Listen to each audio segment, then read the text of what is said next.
100% ఫీజ్ రాయితీతో ఏఐ నేర్చుకోవాలనుకుంటున్నారా? Attend Quality Thought gen AI test 2025.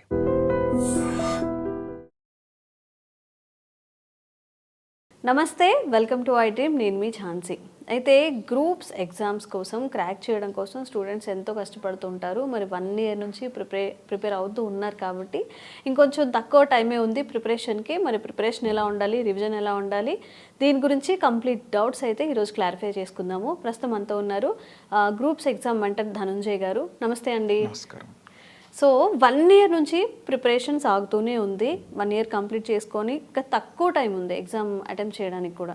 మరి ఈ తక్కువ టైంలో రివిజన్ అనేది ఎలా ఉండాలి, ఎలాంటి సబ్జెక్ట్స్ మీద మనం ఫోకస్ చేస్తే ఎక్కువ మార్క్స్ స్కోర్ చేసే అవకాశం ఉంటుంది? ఓకేనండి.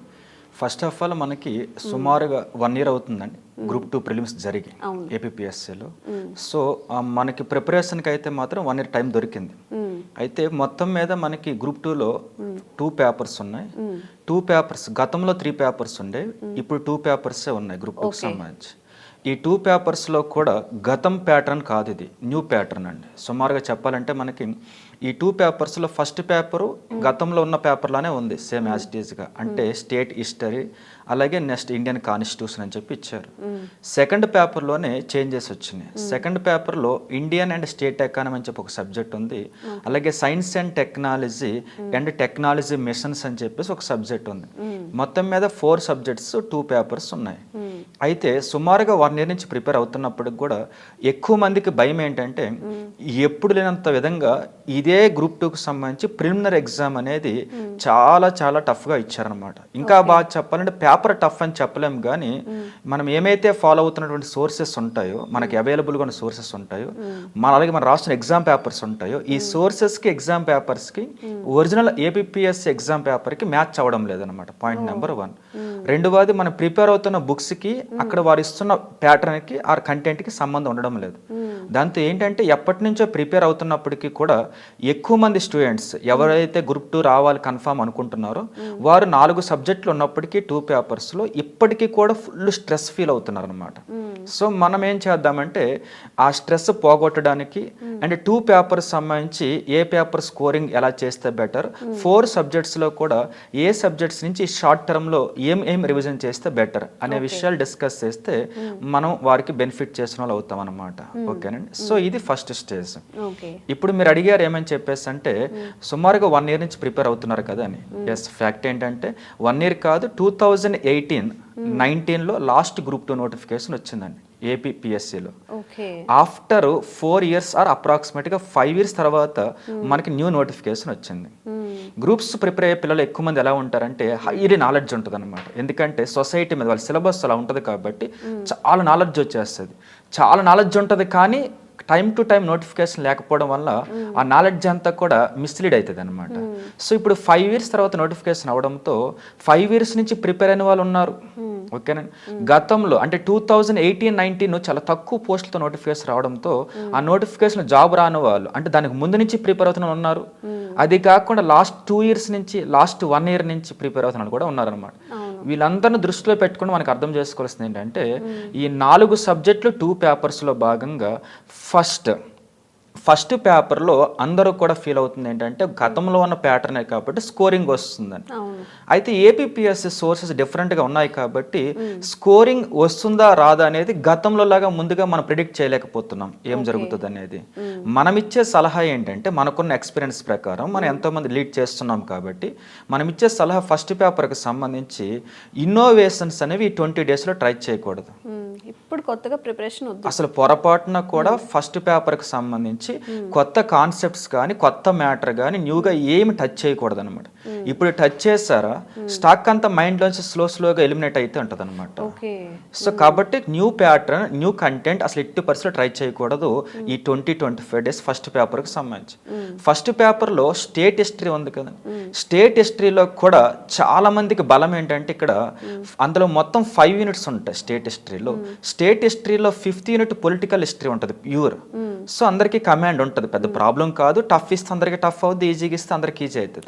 4th unit ఉంటుంది అనమాట. 4th unit అప్రాక్సిమేట్గా వచ్చేసరికి నేమో యూరోపియన్స్ ఎంట్రన్స్ సంబంధించి ఉంటుంది, అంటే యూరోపియన్స్ రాకని చెప్పేసి. సో అది కూడా పెద్ద ప్రాబ్లం కాకపోవచ్చు, ఎందుకంటే సోర్సెస్ ఉన్నాయి, ఓకే అందరు ఒకేలా ప్రిపేర్ అయ్యారు. ఫస్ట్ సెకండ్ థర్డ్ యూనిట్స్ ఉంటాయండి. ఇక్కడ డైనాసిటీస్ వస్తాయి, కింగ్డమ్స్ వస్తాయి అనమాట. ఈ కింగ్డమ్స్ లో కూడా నేను భావించేది ఏంటంటే ఈ 3 యూనిట్స్ లో కూడా మనకి సెకండ్ థర్డ్ యూనిట్ లో కొన్ని టాపిక్స్ కొద్దిగా ఇబ్బందిగా ఉంటాయి. కాబట్టి ఈ 20 days ఏం చేస్తారంటే న్యూగా ఏం ప్రిపేర్ అవ్వకుండా ఇంతవరకు వీరు ఏమైతే ప్రిపేర్ అయ్యారో అందులో మనకి వచ్చు అనే ఫీలింగ్ ఉన్న వాటిని అసలు టచ్ చేయకండి. ఎందుకని అంత ఈజీగా పోవు. మీరు ఏదైతే టాపిక్స్ లెసన్స్ భయంగా ఫీల్ అవుతున్నారో ఈ 20 days లో ఆ భయంగా ఫీల్ అవుతున్న లెసన్స్ మాత్రమే రివిజన్ చేయండి. అంతేగాని A to Z అని చెప్పేసి బుక్లో ఫస్ట్ పేజ్ నుంచి లాస్ట్ పేజ్ వరకు మాత్రం రివిజన్ అయితే ఇప్పుడైతే చేయకూడదు. ఎందుకని మీరు నేర్చుకుంది ఎక్కడికి పోదు, మీకు గుర్తున్నది ఎక్కడికి పోదు అంత ఈజీగా. ఎందుకంటే ఇది ఆబ్జెక్టివ్ కదండి. కాకపోతే కొన్ని ఏరియాస్ కన్ఫ్యూజ్కి దారి తీస్తాయి. అంటే మీరు సగం చదివిన టాపిక్స్ ఉన్నాయి కదా లెసన్స్, అవి ముఖ్యంగా సెకండ్ యూనిట్ థర్డ్ యూనిట్లో కనిపిస్తాయి. సో వీలైతే సెకండ్ థర్డ్ యూనిట్ సంబంధించి మీకు భయంగా అనిపించే లెసన్స్ ఏమంటే రివిజన్ చేయండి. అంతకుమించి రివిజన్ చేయొద్దు. ఇప్పటికే స్టేట్లో సీరియస్గా ప్రిపేర్ ప్రతి స్టూడెంట్ కూడా టెస్ట్ సిరీస్లు అని చెప్పేసి టెస్ట్ బిట్ బ్యాంకులు అని చెప్పి చేస్తుంటారు. వీలైతే ఫస్ట్ పేపర్లో ఏపీ హిస్టరీలో ఈ భయంగా ఉన్న వాటిని రివిజన్ చేయండి. మిగిలిన వాటిని వీలైతే వాటిని బిట్స్ ప్రాక్టీస్ చేయండి తప్ప మరలా ఫస్ట్ నుంచి బుక్ అయితే చదవద్దు. ఇది ఫస్ట్ సబ్జెక్ట్ ఫస్ట్ పేపర్లో. ఇక ఫస్ట్ పేపర్లో సెకండ్ సబ్జెక్ట్కి వచ్చేసరికి ఇండియన్ కాన్స్టిట్యూషన్. ఇండియన్ కాన్స్టిట్యూషన్ గతంలో భయం ఉండేది కాదు, కానీ ఇదే ఏపీపీఎస్సి గ్రూప్ 2 తర్వాత 1 month గ్యాప్లో గ్రూప్ 1 ప్రిలిమ్స్ కండక్ట్ చేసింది. సో అందులో 30 questions ఇస్తే అప్రాక్సిమేట్గా స్టేట్లో ఒక 20 years నుంచి టీచ్ చేసే ఫ్యాకల్టీకి కూడా ఇది నిజంగా కాన్స్టిట్యూషన్ అనిపించేలా పేపర్ ఇచ్చారనమాట. అంత టఫ్గా ఉంది. అంటే అప్రాక్సిమేట్ యూపీఎస్సి కంటే కూడా ఒక 10 times టఫ్గా ఉందన్నమాట. ఓకే, దాంతో భయపడిపోయారు. నేను చెప్పేది ఏంటంటే అది మీ ఒక్కరికే భయం కాదు కదా, అందరికీ అదే పేపర్ కాబట్టి ఆటోమేటిక్గా స్కోర్ డౌన్ అయిపోతుంది. సో ఈజీగా వస్తే స్కోర్ పోగొట్టుకోకూడదు, టఫ్ వస్తే మాత్రం నెగిటివ్ మార్కింగ్ ఉంది కాబట్టి ఎక్కువ అటెంప్ట్ చేయకూడదు. ఇది చేయవలసిన పని. అయితే ఇండియన్ కాన్స్టిట్యూషన్ లో కరెంట్ ఇండియన్ కాన్స్టిట్యూషన్ అని ఒకటి ఉంటుంది. కరెంట్ ఇండియన్ కాన్స్టిట్యూషన్ నుంచి వస్తే 3 to 4 questions వస్తాయి. సోర్స్ ఉంటే ఒక రీడింగ్ ఇవ్వండి, సోర్స్ లేకపోతే భయపడద్దు ఏదో కోల్పోతున్నాడు. 75 marks Indian constitution. So 3-4 marks కోసం భయపడవద్దు. సో స్టాక్ ఇండియన్ కాన్స్టిట్యూషన్ లో మీ సిలబస్ గతంలో కాన్స్టిట్యూషన్ అండ్ గవర్నెన్స్, ఇప్పుడు ఓన్లీ కాన్స్టిట్యూషన్ కాబట్టి సిలబస్ ఎగ్జాక్ట్ గా మెన్షన్ చేసేసారు మనకి. సో ఇప్పుడు నేను చెప్పేది ఏంటంటే ఈ 20 days ఆర్ 25 days కూడా ఇండియన్ కాన్స్టిట్యూషన్ ఏదైనా బిట్ బ్యాంక్ ఆర్ ఇప్పటివరకు రాసిన టెస్ట్లు ఉంటాయి కదా, ఆ టెస్ట్లు ప్రాక్టీస్ చేస్తూ టెస్ట్లో ఏదైనా కాన్సెప్ట్ డౌట్ వస్తే బుక్ ఓపెన్ చేయాలి తప్ప మరలా బుక్ ఓపెన్ చేసి బిట్ చేయకూడదు అనమాట. టైం క్రాస్ అయిపోయింది. సో ఈ 2 ఫస్ట్ పేపర్ నేను చేస్తే 150 marksకి ఫస్ట్ పేపర్. 150 marksలో ఎక్కువ మంది వీటినే బిలీఫ్ అంటే నమ్ముతున్నారు అనమాట, ఎక్కువ స్కోర్ వస్తుందని. నిజమే, కానీ ఒక విషయం తెలుసుకోవాల్సింది ఏంటంటే ఫస్ట్ పేపరే జాబ్ వస్తుందా రాదా అనేది 90% డిసైడ్ చేస్తుంది. కాబట్టి మీరు ఏం చేయాలంటే ఫస్ట్ పేపర్లో ఇప్పుడు మనం చెప్పిన ప్యాటర్న్ ఈ 20-25 days ఫాలో అయితే మాత్రం అప్రాక్సిమేట్గా బాగా టఫ్ వచ్చినా 80 score వచ్చేస్తుంది. భయపడకూడదు, ఎందుకంటే చేసే వాళ్ళు చాలా మంది ఉంటారు. ఒకవేళ ఈజీ వస్తే ఫస్ట్ పేపర్ నుంచి 110-120కి వెళ్ళిపోతుంది నెగిటివ్ ఉన్నప్పటికీ కూడా ఫస్ట్ పేపర్ నుంచి. కాబట్టి మీరు ఫస్ట్ పేపర్ ఎవరో బాగా రాయలేదని చెప్పి మరి 60-40కి రాకుండా మినిమం 80-85-90 అది మేనేజ్ చేయాలి ఫస్ట్ పేపర్ నుంచి. ఇక పేపర్ ఈజీగా వస్తే మాత్రం సెంచరీ 80% క్రాస్ చేయాలి ఫస్ట్ పేపర్ నుంచి. ఇది ఫస్ట్ పేపర్. సో మీకేంటంటే పెద్ద పెద్ద బుక్స్ ఇప్పుడు రివిజన్ చేయలేరు కాబట్టి మనం ఈ ఇంటర్వ్యూ ద్వారా దాన్ని సెగ్రిగేట్ చేసి సింప్లిఫై చేస్తామన్నమాట, ఏది రివిజన్ చేయాలి ఏది చేయకూడదు. దీని ద్వారా కొద్దిగా బర్డెన్ తగ్గుతుంది వాళ్ళకి ఫస్ట్ పేపర్ నుంచి. సో ఇక వదిలేద్దాం. ఒకటి తెలుసుకోవాల్సిందంటే గతంలో గ్రూప్ 2 జాబులు వచ్చిన ప్రతి ఒక్కరికి కూడా ఇది బేసికల్గా హార్ట్ ఇప్పుడు నేను చెప్పిన పేపర్ అనేది. ఎందుకంటే దీని ద్వారానే జాబులు వచ్చాయి. ఇప్పుడు తీసేది. ఇక సెకండ్ పేపర్ ఉంటుంది. నిజం చెప్పాలంటే స్టేట్లో ఎవరిని టచ్ చేసినా కూడా భయపడుతున్నట్టు పేపర్ అదే అనమాట. సో సెకండ్ పేపర్లో మనకి ఎకానమీ ఇచ్చారు కదా, ఎకానమీ సిలబస్లో ఉంది. ఎకానమీ 75 marks ఉంది. స్టేట్ ఎకానమీ ఇండియన్ ఎకానమీ అని చెప్పి ఇచ్చారు. సో ఇండియన్ ఎకానమీలో budget survey key role play చేస్తాయండి. మనకి జనవరి 31st కొత్తగా సర్వే వస్తుంది, ఇండియన్ ఎకానమీ యూనియన్ సర్వే అంటారు. February 1st బడ్జెట్ వస్తుంది. నన్ను అడిగితే మాత్రం ఈ 20 daysలో మీరు కొత్త బడ్జెట్ని కొత్త సర్వేని చూస్తే నిజంగా ఎకానమీ మొత్తం మర్చిపోతారు అనమాట. ఓకే, అంత మళ్ళీ ఆ హెవీ values కదా అని గుర్తుపెట్టుకోవాలి కదా, కదా కష్టం accurate అవుతుంది గా. కదా. నేను చెప్పేది ఏంటంటే మీరు పొరపాటు అది చేయకండి. వీలైతే మీరు ఏం చేస్తారంటే ఈ బడ్జెట్ నుంచి డెఫిషియట్స్ మాత్రమే నేర్చుకోండి. ఓకే ఓకేనా, డెఫిషియట్స్ మేజర్గా 3 టైప్స్, మొత్తం మీద 4 టైప్స్ ఉంటాయి. మేజర్గా 3 ఉంటాయి, మైనర్ కలిపిన 4 ఉంటాయి. సో 4 డెఫిషియట్ వాల్యూస్ మాత్రమే గుర్తుపెట్టుకోండి. బడ్జెట్లో ఏమైనా న్యూ స్కీమ్ అనౌన్స్ చేస్తే మాత్రమే నేర్చుకోండి తప్ప ఆ తర్వాత ఇండియాకి సంబంధించి బడ్జెట్ అంతకుమించి నేర్చుకోవద్దు, సర్వే అంతకుమించి నేర్చుకోవద్దు. నేర్చుకున్నా కూడా మీకు ఎగ్జామ్లో రావు, వచ్చినా కూడా గుర్తుండవు, పాతవు పోతాయి. సో ఇండియన్ ఎకానమీకి సంబంధించి మీరు చేయవలసిన పని ఏంటంటే ఈ యూనియన్ బడ్జెట్ని ఓల్డ్దే ఫాలో అవ్వండి, 24-25 ఫాలో అవ్వండి. బడ్జెట్ సర్వే కూడా న్యూగా మీకు చెప్పాను డెఫిషిట్స్ నేర్చుకుని అది మాత్రం నేర్చుకోండి. ఇక అది కాకుండా ఇండియన్ ఎకానమీలో ఎక్కువ స్కోర్ పోవడానికి కాన్సెప్ట్ ఎక్కడ అవకాశం ఉందంటే మనకి ఇందులో కాన్సెప్ట్ వైజ్ లెసన్స్ ఉన్నాయండి. గ్రోత్ అండ్ డెవలప్మెంట్ అని, నేషనల్ ఇన్కమ్ అని చెప్పేసి. అయితే గ్రోత్ అండ్ డెవలప్మెంట్లో థీరీస్ ఉంటాయి. మీరు వీలైతే ఈ 20-25 డేస్లో గ్రోత్ అండ్ డెవలప్మెంట్లో థీరీస్ యొక్క థీమ్ ఏంటో నేర్చుకోండి. అంటే డైరెక్ట్గా గతంలో ఎలా నేర్చుకుంటారు గ్రూప్ 2 అంటే థీరీ ఆ పర్సన్ ఎవరు అంతవరకు నేర్చుకుంటాం మనం. థీరీ యొక్క కాన్సెప్ట్ నేర్చుకోండి. తెలంగాణ రాష్ట్రంలో గ్రూప్ 2లో థీరీస్ యొక్క కాన్సెప్ట్ అడిగారు కాబట్టి మీకు వచ్చే ఛాన్స్ ఉంటుంది. సో అది గ్రోత్ అండ్ డెవలప్మెంట్ ఈ షార్ట్ టర్మ్లో చేయవలసింది. బడ్జెట్ సర్వే కొత్త చూడవద్దు, పాతది మాత్రం పర్ఫెక్ట్ అయి వెళ్ళండి. అది అయిపోయిన తర్వాత ఇండియన్ ఎకానమీలో agriculture sector, industrial sector, service sectors ఉన్నాయి. ఈ 3 సెక్టార్లో వీలైతే లాస్ట్ అండ్ ఫైనల్గా వాల్యూస్ అన్న పక్కన పెట్టి ఆ డెవలప్మెంట్ ప్రోగ్రామ్స్ ఉంటాయి. ఆ 3 సెక్టర్ డెవలప్మెంట్స్ కోసం గవర్నమెంట్ చేసే ప్రోగ్రామ్స్ ఉంటాయి. ఎక్కువ స్కోర్ ప్రోగ్రామ్స్ నుంచి వస్తుంది కాబట్టి బాగా చూసుకొని వెళ్ళండి. ఓకేనా. సో ఫస్ట్ మన ఎకానమీ సంబంధించి ఇవి మేజర్గా మీరు చూసుకోవాల్సినవి. కొత్తగా మాత్రం మరలా A to Z రివిజన్ చేసే పని అయితే పెట్టుకోకండి ఇండియన్ ఎకానమీకి సంబంధించి. ఏపీ ఎకానమీకి సంబంధించి స్టేట్ ఎకానమీ కూడా దీంట్లో భాగమే. స్టేట్ ఎకానమీకి సంబంధించి కేవలం 4 లెసన్స్ ఇచ్చారు.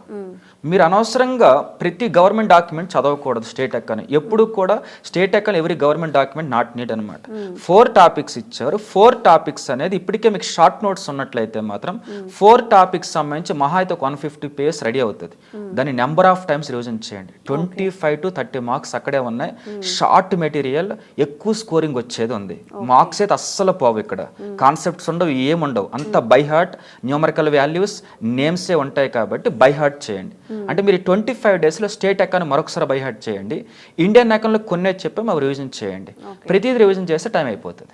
సో దీనివల్ల బర్డెన్ కొద్దిగా తగ్గుతుంది, అయిపోయిందనే ఫీలింగ్ వస్తుంది. ఎట్టి పరిస్థితుల్లో గతంలో టెస్టులు రాస్తుంటే పర్ఫెక్ట్గా సిలబస్ కవర్ అయ్యేలాగా ఫైనల్గా ఒకసారి వాటిని రివిజన్ చేయండి. ఏదైనా టాపిక్ గుర్తు రాకపోతే మరలా బుక్ ఓపెన్ చేసి చూసుకోండి. అంతేగాని బుక్ ఓపెన్ చేసిన తర్వాత ఇట్లయితే ప్రాక్టీస్ చేయకండి. ఈ టైంలో లాస్ట్ అండ్ ఫైనల్గా వచ్చేసరికి మనకి ఇందులో science and technology 75 marks. Science and technology సంబంధించి మీరు ఈ టైంలో చేయవలసింది ఏంటంటే ఎగ్జాక్ట్గా సిలబస్ అంతా కవర్ అయ్యేలాగా ఏదైనా టెస్టులు రాస్తుంటే వాటిని రివిజన్ చేస్తూ కాన్సెప్ట్ని అర్థం చేసుకోండి. లేదు అనుకుంటే మాత్రం A to Z చదివే పని అయితే పెట్టుకోవద్దు సైన్స్ అండ్ టెక్నాలజీ. ఎందుకో నేను చెబుతాను. సైన్స్ అండ్ టెక్నాలజీలో 3 ప్యాటర్న్స్ ఉంటాయండి. ఒక pattern fully concept, technical part. Technical part ఇస్తే ఇప్పుడు గ్రూప్ 2కి ప్రిపేర్ అవుతున్న వాళ్ళు ఒకవేళ రేపు స్టేట్ టాపర్ అయినప్పుడు కూడా అతనికి ఇందులో స్కోర్ తక్కువ వచ్చిన టాపర్ అవుతాడు. ఎందుకని టెక్నికల్ పార్ట్ వీళ్ళకి చేయలేరు. ఎందుకని చాలా డెప్త్ కాన్సెప్ట్స్ ఉంటాయి టెక్నికల్లీ. టెక్నికల్ పార్ట్ చేయలేరు కాబట్టి టెక్నికల్ పార్ట్ ఇప్పుడు చదివే పని పెట్టుకోకండి. Point number 1. రెండవది స్టాటిక్ పార్ట్. స్టాటిక్ పార్ట్లో ఎనర్జీ సెక్టర్ కానీ, బయోడైవర్సిటీ, ఎన్విరాన్మెంట్ కానీ, టెక్నాలజీ మిషన్స్ కానీ ఫస్ట్ లాస్ట్ ఇయర్స్ ఉంటాయి. ఇది మ్యాక్సిమం స్టేట్ మొత్తం ప్రిపేర్ అయి ఉంటారు. స్టాటిక్ పార్ట్ని ఇప్పుడు కూడా చదవండి. టెక్నికల్ ఇప్పుడు రివిజన్ అయితే చేయకండి, మీ వల్ల కాదు, ఇబ్బంది అయిపోతుంది, టైం అయిపోతుంది. లాస్ట్ అండ్ ఫైనల్గా వచ్చేసరికి ఇందులో మనకి ఎలా ఉంటుంది current science and technology. So current science and technology కన్ఫామ్గా నీడే. కాకపోతే 75 మార్క్స్లో మినిమం 15 మార్క్స్ అయితే కరెంట్ సైన్స్ అండ్ టెక్నాలజీ వస్తాయి, 15 మార్కులు. ఇదైతే నిజం. కానీ ఫుల్ మార్క్స్ అయితే రావు. So current science and technology అయితే పర్ఫెక్ట్ రివిజన్ చేయండి. Point number 1. పాయింట్ నెంబర్ 2 వచ్చరికి గతంలో మీరు ఏం చదివారో దాన్ని రివిజన్ చేయండి. వీలైతే టెస్టులు రాస్తుంటే సిలబస్ వైజ్ దాన్ని ఒక్కసారి ఓపెన్ చేసి ప్రాక్టీస్ చేయండి. అంతే, కొత్తగా ఏం నేర్చుకోవద్దు. ఎస్ఎన్టీ మొత్తం మీద మీకు ఎక్కడైనా డౌట్ అనిపించిన కాన్సెప్ట్స్ ఉంటే మాత్రమే ఓపెన్ చేయండి బుక్ని, లేకపోతే బుక్ అయితే కొత్తగా ఓపెన్ చేయవద్దు, దానివల్ల కన్ఫ్యూజ్ అవుతారు. మీరు 4 సబ్జెక్ట్స్లో బర్డెన్ తగ్గించడం కోసం సగం సిలబస్ రివిజన్ చేయమంటున్నాం మనం. డౌట్స్ ఉన్నవి మాత్రమే. టెస్టులు రాయడం వల్ల అన్ని గుర్తొస్తూ ఉంటాయి అనమాట. అయితే టెస్ట్ సిరీస్ చేయకూడదు, ఇప్పుడు వీళ్ళు జాయిన్ అవ్వకూడదు. ఉన్న వాటిని రివిజన్ చేయాలి. ఆల్రెడీ మనం చదివిన వాటిని ఇంకొకసారి రివిజన్ చేయాలి తప్ప కొత్తగా టెస్ట్ సిరీస్ రాస్తే టైం అంతా కిల్ అయిపోతుంది ఈ టైంలో. వీటి ద్వారా మీకు బర్డెన్ తగ్గుతుందండి. ఇది మనం బర్డెన్ తగ్గిద్దాం అనుకున్నటువంటి కాన్సెప్ట్ ఫస్ట్ నెంబర్ 1.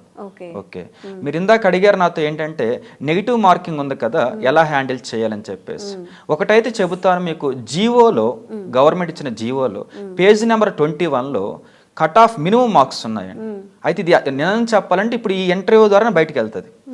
ఎందుకంటే ఎప్పటి నుంచి ఉన్నాను కానీ ఎవరికి చెప్పలేదు, పిల్లలు కూడా ఎవరికి తెలియదు ఆ విషయం. మీరు ఇప్పుడు ఈ ఇంటర్ ద్వారా బయటకు వెళ్తే మీకు ఎన్ని క్వశ్చన్స్ రేజ్ చేస్తారు, క్లారిటీ ఇస్తాను చూడండి. జియోలో పేజ్ నెంబర్ 21 ఏమని రాస్తుందంటే ఓసీ. ఓకే, సో ఓసీలకు సంబంధించి 40% మినిమం మార్క్స్ అని రాస్తుంది. అంటే 300కి వచ్చేసరికి 120 మార్క్స్ రావాలి. అయితే ఈచ్ పేపర్ కట్ ఆఫ్ లేదు, రెండు కలిపి 120 రావాలి. Point number 1. పాయింట్ నెంబర్ 2 వచ్చేసరికి బీసీలకి 35% ఉంది మినిమం మార్క్స్.